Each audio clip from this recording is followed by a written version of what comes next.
Okay, let's get started. Now we are discuss about the Plato, the theory of Plato. Art is imitations. This is a feature of both of Plato's theories. Of course, he wasn't the first or the last person to think that art imitates reality. The idea was still very strong in the Renaissance. When Vesey, in his Lives of the Painters, said that painting is just a imitation of all the living things of nature with their colors and designs just as they are in nature. It may still be the most commonly held theory. Most people still think that a picture must be a picture of something and that an artist is someone who can make a picture that looks just like the real things. It wasn't until late in the 19th century that the idea of art as imitation began to fade from Western aesthetics to be replaced by theories about art as expression, art as communication, art as pure form, art as whatever intellect and aesthetic response, and a number of other theories. So, art is imitation, but what does it imitate? Here is where Plato's two theories come in. In the Republic, Plato says that art imitates the objects and events of ordinary life. In other words, a work of art is a copy of a form. It's even more of an illusion than is ordinary experiences. On this theory, work of art are at best entertainment and at worst are dangerous disillusions.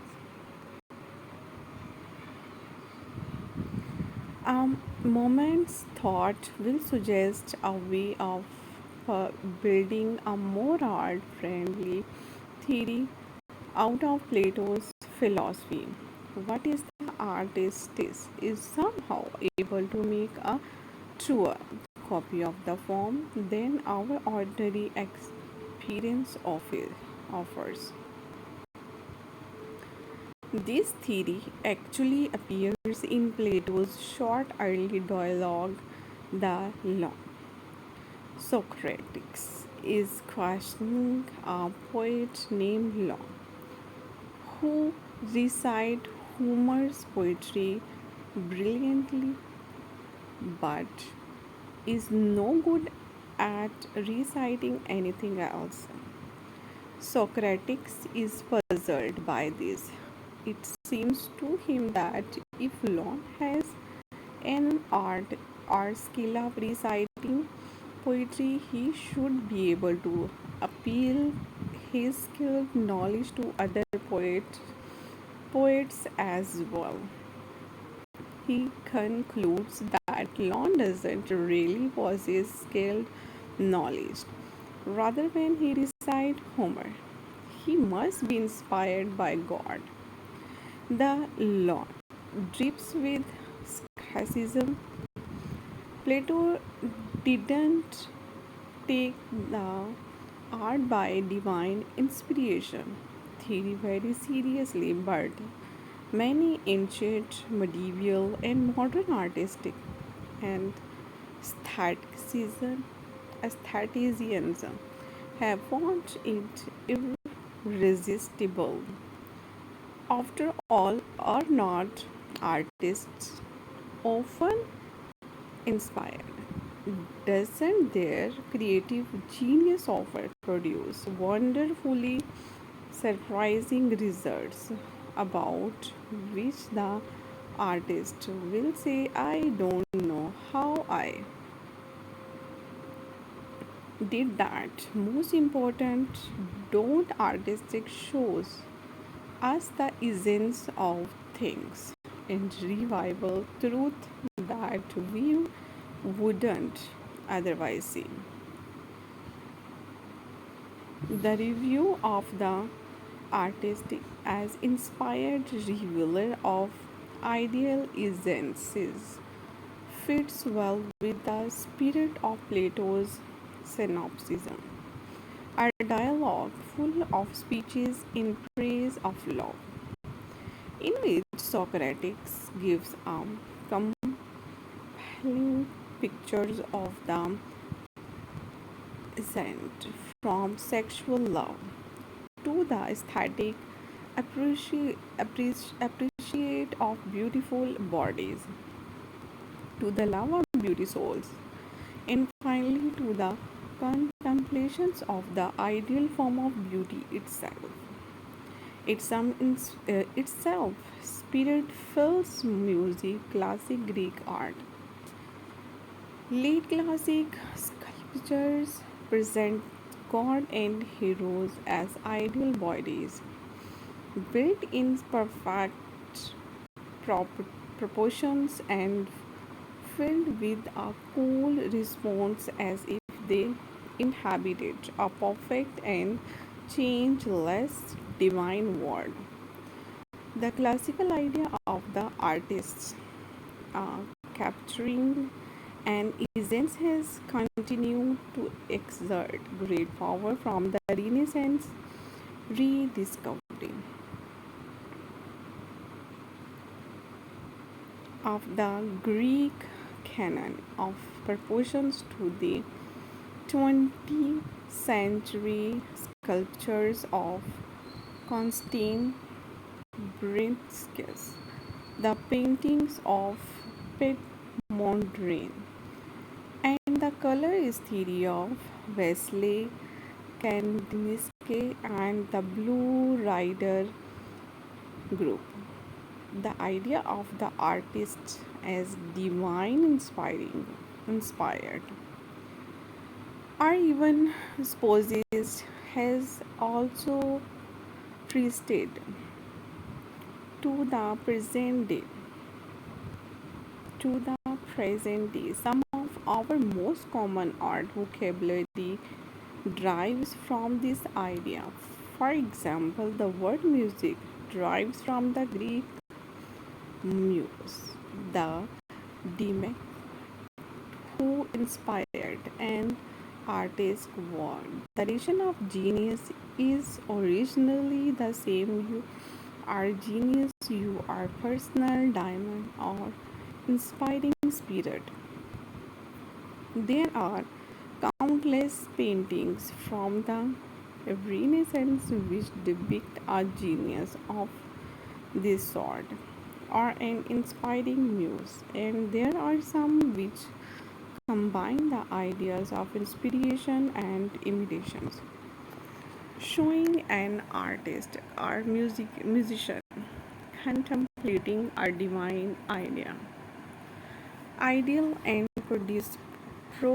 producing art as a result. An example which may appear a bit differently to modern eye than to Renaissance ones is Titans Vanish and music.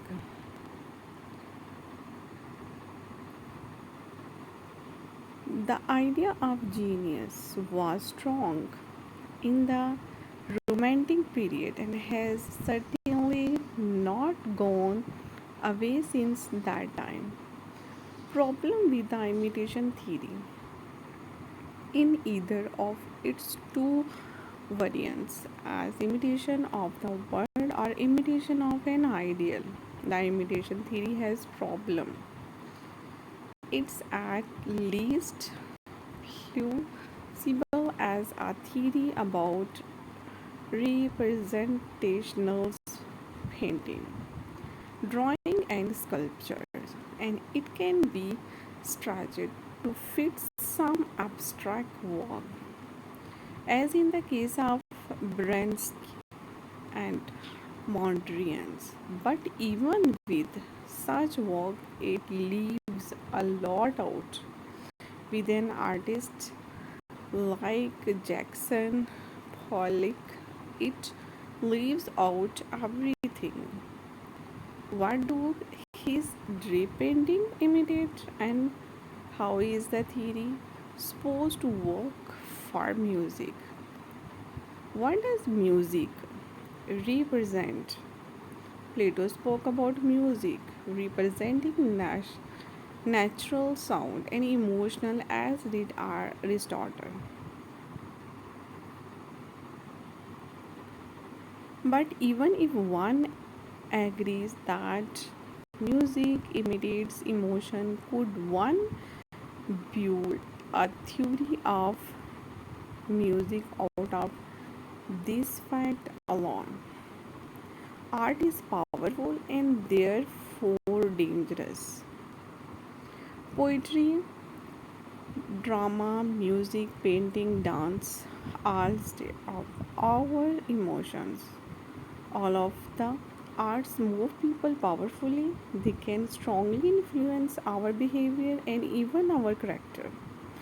For that reason, Plato insisted that music, especially music, along with poetry and drama and the other arts, should be part of the education of young citizens in his ideal republic, but should be strictly censored to present at first only the good.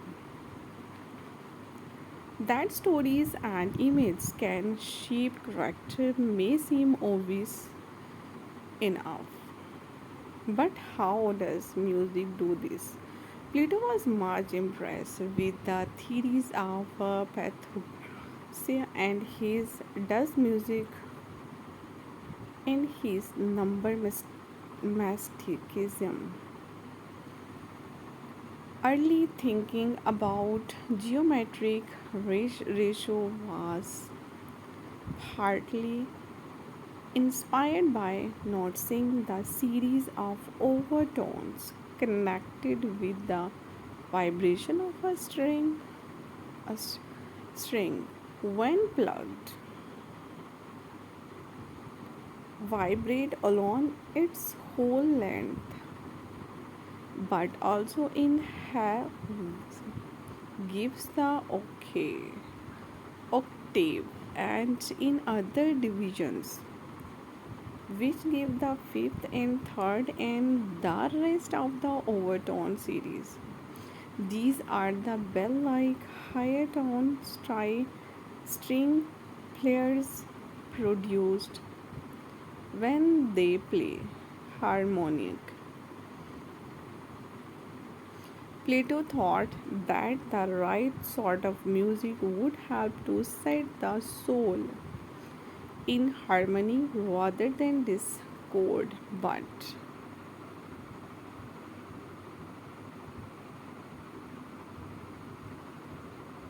meant excluding certain music modes from the public and keeping along only those that were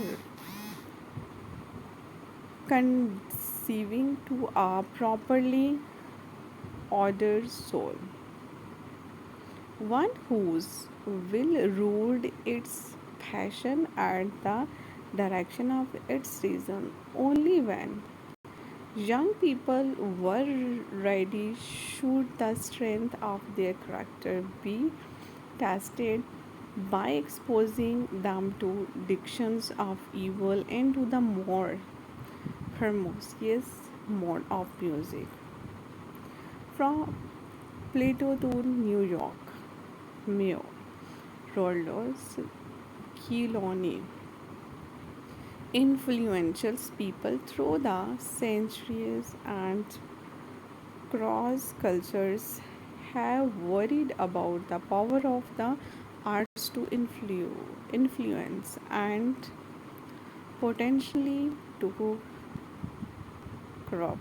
It can be hard for art 21st century Westerner to sympathize with Plato's savage censorship of the arts. Little of anything is more valuable to us than our freedom. We don't take kindly to others telling us what we can watch or listen to or read. We believe the free exchange of ideas and let the best idea win. We might even try to justify this idea from Plato's own dialogues. Of course, Plato don't value didn't value freedom so highly as do we.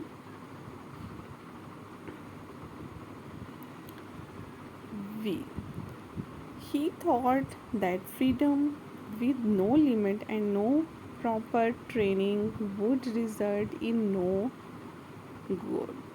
In fact, he thought it would leave the mass of people vulnerable to deceptions, manipulations, and eventual enslavement by a tyrant. In spite of this, he agreed with modern people about free exchange of ideas. There was no other way to arrive at truth in his view.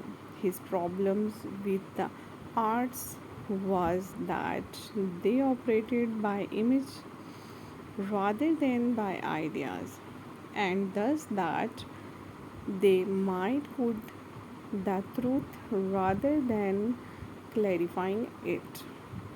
Perhaps a bit of sympathy for the devil is possible here. The most famous summary of Plato's philosophy is the allegory of the cave, found in book V2 of his Republic. There Plato asks readers to imagine prisoners chained to a bench, facing the well of deep cave behind them is a 6 feet wall, behind that a fire, and in between the fire and the wall walk actor carrying puppets on stick. All the prisoners can see are the shadows cast by the puppets. That is their word, and they think to reality.